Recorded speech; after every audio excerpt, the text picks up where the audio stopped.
From the White House to the battlefield, 3 years, hundreds of thousands of people killed or injured, and now one phone call could end it all.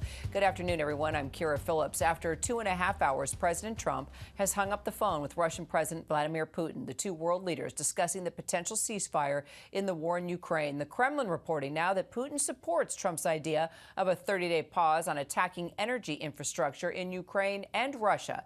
The White House releasing its own readout, saying both leaders agree this conflict needs to end, but doesn't reference Putin agreeing to any type of 30-day ceasefire.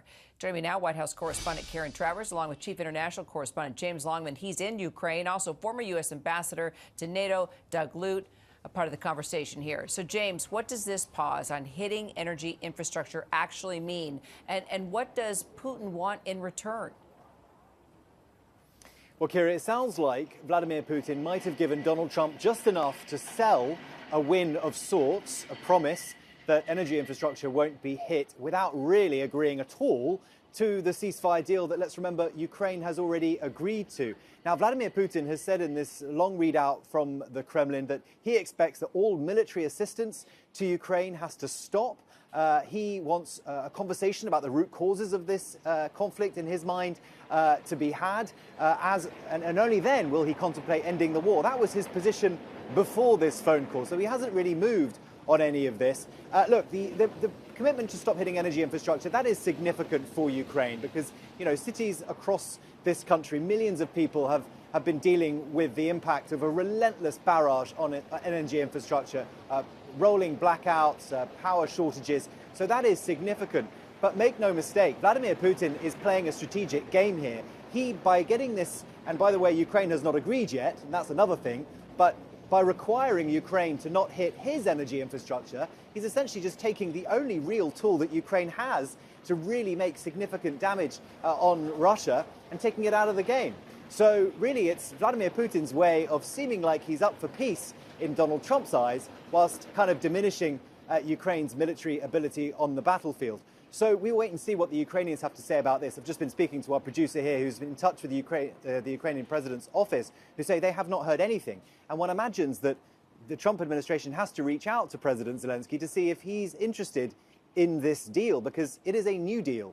Remember, Ukraine agreed to a conditionless ceasefire on the battlefield. What has now been agreed with President Putin is an agreement to stop hitting energy infrastructure, a mutual agreement if the Ukrainians agree. It's got nothing to do with the battlefield. So likely here, Vladimir Putin is buying time. He wants to finish the job in Kursk, the region of Russia that Ukraine had occupied, in the hope of using it as leverage in negotiations, and to continue to pushing on other parts of the battlefield. But he remains in control of more than 20% of Ukrainian territory. And as far as we can tell from this conversation today with Donald Trump, the war is not stopping.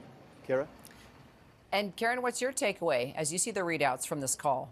Yeah, I think James hits it there, the importance of how the White House was emphasizing this ceasefire on energy and infrastructure sites. But there is no mention in the readout from the White House about Putin agreeing to the ceasefire that the U.S. and Ukraine agreed to last week, that James noted there that Ukraine agreed to without conditions. And the lead up to this call, that's what the president was talking about trying to get Russia on board with that agreement that was negotiated in Saudi Arabia last week.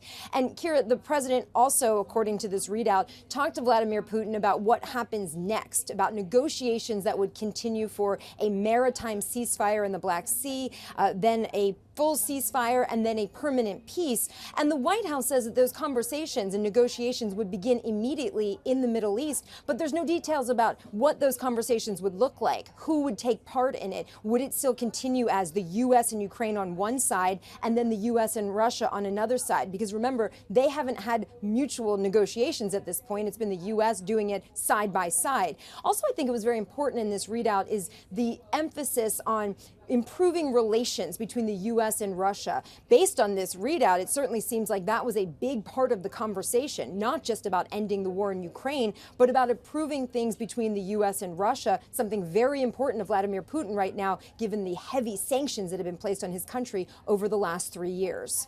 So, General, what would it take for you to believe that Putin is actually serious about a ceasefire? Well, a lot more than what we just heard.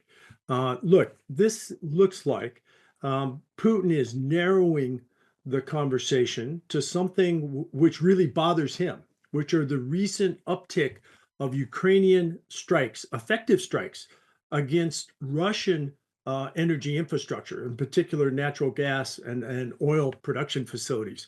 So Putin feels hurt in those arenas. And meanwhile, on the other side of the equation, Ukraine has survived a tough winter despite Russian hits on its energy infrastructure, and is coming into the spring and a lower demand signal for energy problems in Ukraine. So rather than the more fulsome arrangement agreed already between the United States and Ukraine, Putin has narrowed to a point on a point on which he feels the most pain. All right, Karen, James, General, I'm going to ask you to stick around for this next story. Thank you, all three of you.